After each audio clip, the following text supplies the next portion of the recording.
Mister ladies viewers அனைவருக்கும் வணக்கம். நான் டாக்டர் நித்யா, சித்தா பிசிஷியன். மலச்சிக்கல் கான்ஸ்டிபேஷன் நிறைய பேருக்கு ஒரு பெரும் பிரச்சனையாக இருக்குன்னு சொல்லலாம்.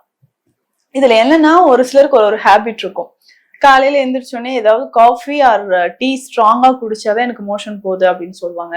இல்ல ஸ்மோக் பண்ணா எனக்கு உடனே மோஷன் வந்துடும். இந்த மாதிரி காஃபி டீ குடிச்சு ரொம்ப நேரத்துக்கு அப்புறம் நம்ம கான்ஸ்டிபேஷனால அவஸ்திப்பட்டு அதுக்கப்புறம் மோஷன் போறது சரியானதா?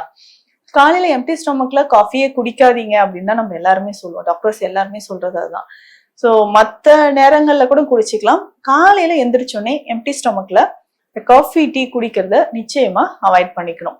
அந்த மாதிரி இருக்கும்போது நம்ம நல்லா ஒயிட் சுகர் ஆட் பண்ணி நல்லா ஸ்ட்ராங்கா ஒரு காஃபி காலையில எம்டி ஸ்டொமக்ல குடிச்சோம்னா நிச்சயமாக அல்சர் வருவதற்கு வாய்ப்புகள் இருக்கு. இன்னைக்கு பெரும்பாலும் புற்றுநோய்கள், குடல் புற்றுநோய், அதுக்கப்புறம் முக்கியமா மலக்குடல் புற்றுநோய், ஏனோரெக்டல் கேன்சர் வர்றதுக்கு முக்கியமான காரணம் இந்த மலச்சிக்கல் அதிகமா காஃபி எடுக்கிறது தான். பெரும்பாலான மக்கள் இந்த மலக்குடல் புற்றுநோய் இருக்கிறவங்க அவங்க படும் கஷ்டத்தை பார்த்தோம்னா தாங்கவே முடியாதுன்னு சொல்லலாம். அதை தடுக்கிறதுக்கு என்னென்ன வழிமுறைகள் இருக்கோ அதை நம்ம ஃபாலோ பண்றதுதான் ஒரு முக்கியமான ஒரு இன்றைய காலகட்டத்துல நம்ம பின்பற்ற வேண்டிய ஒரு விஷயம்னு சொல்லலாம். இப்போ ஏனோரெக்டல் கேன்சர், மலக்குடல்ல புற்றுநோய் வருவதற்கு முக்கியமான காரணம் நீண்ட நாட்களாக இருக்கக்கூடிய மலச்சிக்கல், கான்ஸ்டிபேஷன் தொடர்ந்து நம்மளுக்கு இருந்துகிட்டே இருந்துச்சுன்னா அது நிச்சயமா ஒரு நாள் மலச்சிக்கல் கொண்டு வந்து கேன்சர்ல விடுறது நிறைய வாய்ப்புகள் இருக்கு.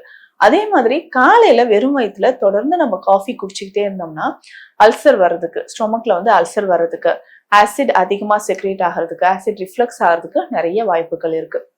நம்ம சாப்பிடக்கூடிய உணவுல அதிகமான ஃபைபர் கண்டென்ட், அதாவது நார்ச்சத்து இருக்கக்கூடிய உணவுகளை எடுக்க எடுக்க நமக்கு இந்த மலச்சிக்கல் அப்படின்ற தொந்தரவுகள் இல்லாமல் இருக்கும்.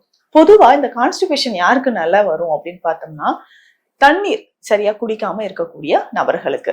சரியா தண்ணி குடிக்காம இருக்கிறோம், ஃப்ளூயிட் கண்டென்ட் அதிகமா எடுக்காம இருக்கிறோம், ஃபைபர் நார்ச்சத்து இல்லாமல் இருக்கிறோம், ப்ரோபயோட்டிக்ஸ் நம்ம குடல்ல குறைவாக இருக்கு, அதிகமா ட்ரையா இருக்கக்கூடிய ஃபுட்ஸ், மைதா பேஸ்டு டயட், ப்ரிசர்வேட்டிவ்ஸ் அதிகமா இருக்கிறது, ரெடி டு ஈட் ஃபுட்ஸ் நிறைய எடுக்கிறது, அதுக்கப்புறம் பேக்கரி ஐட்டம்ஸ், அதுக்கப்புறம் பிரெட் சார்ந்த ஐட்டம்ஸ் நிறைய எடுக்கிறது, ட்ரையா வந்து நம்ம ஃப்ரை பண்ணி சாப்பிடுறது, இந்த மாதிரி உணவுகளை விரும்பி நிறைய எடுக்கிறவங்க, அசைவ உணவுகள் இரவு நேரத்தில் நேரம் தவறி எடுக்கிறவங்க எல்லாருக்குமே இந்த மலச்சிக்கல் தொந்தரவுகள் இருக்கும். அதே மாதிரி காலையில காஃபி குடிச்சவங்க பார்த்தோம்னா குடிச்சிட்டு கொஞ்ச நேரத்துக்கு அப்புறம் எனக்கு மோஷன் வருது, ஆனா ஃபுல்லா போன மாதிரி, பவல் வந்து எம்டியான மாதிரி எனக்கு இல்லை, எவாக்குவேஷன் நார்மலா இல்லை, ஸ்டூல்ஸ் வந்து கொஞ்சம் திரும்ப வயிற்றுல இருக்கிற மாதிரி இருக்கு, அதுக்கு திரும்பவும் நான் குறுக்க நெருக்க நடந்துட்டு இருக்கேன், காஃபி குடிக்கிறேன், ஆஃபீஸ் போறதுக்கே டென்ஷனா இருக்கு, அன்ஈஸியா நான் ஃபீல் பண்றேன்னு சொல்றவங்க நிறைய பேர் இருக்காங்க. இதனால காலையில நம்ம எம்டி ஸ்டொமக்ல என்ன சாப்பிடணும், இரவு தூங்கும்போது நம்ம என்ன சாப்பிட்றோன்றது ரொம்ப முக்கியம். ஒரு நாளைக்கு 2 வேளை நிச்சயமா மலம் கழித்தல் அவசியம். சித்த மருத்துவத்துல பிணி அணுகா விதி இதுல நிறைய சொல்லியிருக்காங்க. அது பதார்த்த குண சிந்தாமணின்ற நூல்ல மிக தெளிவாக அழகாக சொல்லியிருப்பாங்க. ஒவ்வொரு நாளும் காலையில எந்திரிச்சதுல இருந்து இரவு தூங்க போகும் வரைக்கும் நம்ம என்னென்ன ஃபாலோ பண்ணணும்ட்டு. இந்த மாதிரி மலம் கழிக்காமல் இருக்கும்போது நம்ம உடல்ல வாதம் அதிகமாக சேரும்னு சொல்லியிருக்காங்க.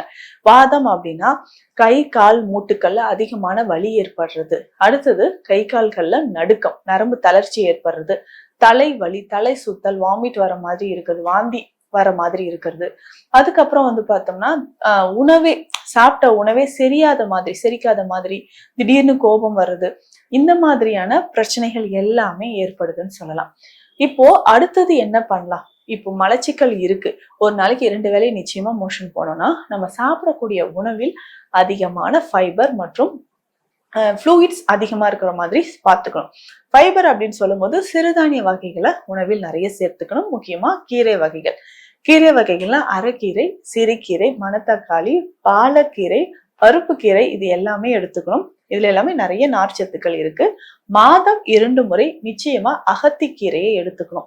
இதுலயும் அதிகமான கால்சியம் மற்றும் ஃபைபர் நிறைய இருக்கிறதுனால மலச்சிக்கல் இல்லாம நம்ம பாதுகாக்கும். ஃப்ரூட்ஸ் அண்ட் வெஜிடபிள்ஸ் நிறைய எடுத்துக்கணும்.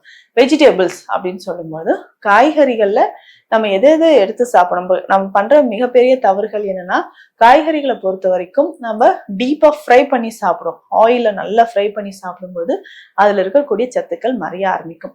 அப்போ கான்ஸ்டிபேஷன் இருக்கிறவங்க வெஜிடபிள்ஸை நிறைய சாப்பிடணும். அதுலயும் முக்கியமா ஏஜ்டு பர்சன், ஒரு 60 இயர்ஸ் கடந்து இருக்கக்கூடிய நபர்களுக்கு தான் இந்த மலச்சிக்கல் அப்படின்றது பாடா படுத்துதுன்னு சொல்லலாம். ஏன்னா வாதம் அதிகரித்து இருக்கக்கூடிய காலம் அப்படின்னு பார்த்தோம்னா இந்த வயதான காலம் தான். இந்த வயதான காலத்துல நமக்கு என்ன ஆகுதுன்னா, இந்த வாதம் அதிகரிக்கிறதுனால உடல்ல அதிகமான வறட்சித்தன்மை ஏற்படுது. வறட்சித்தன்மை ஏற்படும் போதுதான் இந்த மோஷன் கம்ப்ளைண்ட் நிறைய பேருக்கு வரும். ஸோ சரியா எனக்கு வந்து மோஷன் போகல அப்படின்னு சொல்லுவாங்க. அதுக்குதான் மிக சிறந்ததா கடுக்காய் பிஞ்சி விளக்கெண்ணெயை பயன்படுத்தி செய்யக்கூடிய எண்ணெய் சித்த மருத்துவத்துல இருக்கு. மூலக்குடோரி எண்ணெய் அப்படின்னு சொல்லுவோம். பொதுவா கடுக்காய்க்கு மலமிளக்கி லாக்ஸேட்டிவ் ஆக்ஷன் இருக்கு. கடுக்காய் பிஞ்சிக்கு இன்னும் கூடுதலாக இருக்குன்னு சொல்லலாம். இதை விளக்கெண்ணெயோடு சேர்த்து செய்யக்கூடிய இந்த தைலம் தான் மூலக்குடோரி எண்ணெய்.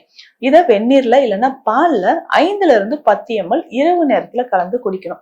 இரவு நேரத்துல குடிக்கும் போது காலையில ஃப்ரீயா மோஷன் போகிறத பார்க்க முடியும். அதே மாதிரி பொன்னாவரை சூர்ணம் இதையும் எடுத்துக்கலாம். இந்த பொன்னாவரை சூர்ணம் ஒரு 5 கிராம் அளவுக்கு எடுத்து தண்ணீர்ல கலந்து டெய்லி இரவு மட்டும் நம்ம சாப்பிட்டா போதும். இது இப்படியே சாப்பிட்டுக்கிட்டே வந்தோம்னா ஒரு நல்ல பலனை கொடுக்குதுன்னு சொல்லலாம்.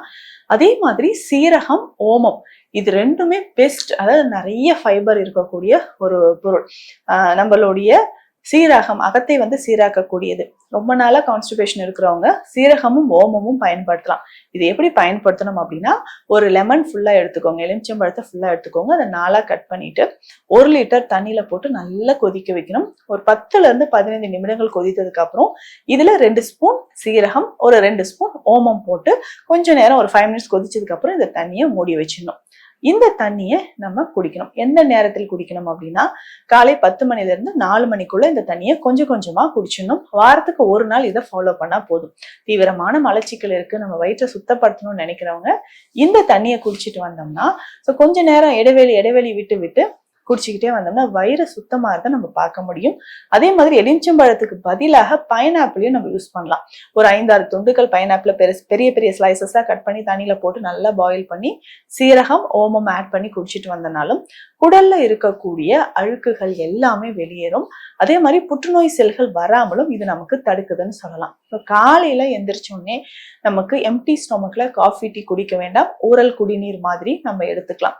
இல்ல நம்ம ஏதாவது சத்து மாவு கஞ்சியோ இல்ல புதினா, கொய்யா இலைகள் இதை பயன்படுத்தி நம்ம டீ மாதிரி குடிச்சிட்டு வந்தாலும் காலையில நமக்கு ரொம்ப ஹெல்த்தியா இருக்கும்.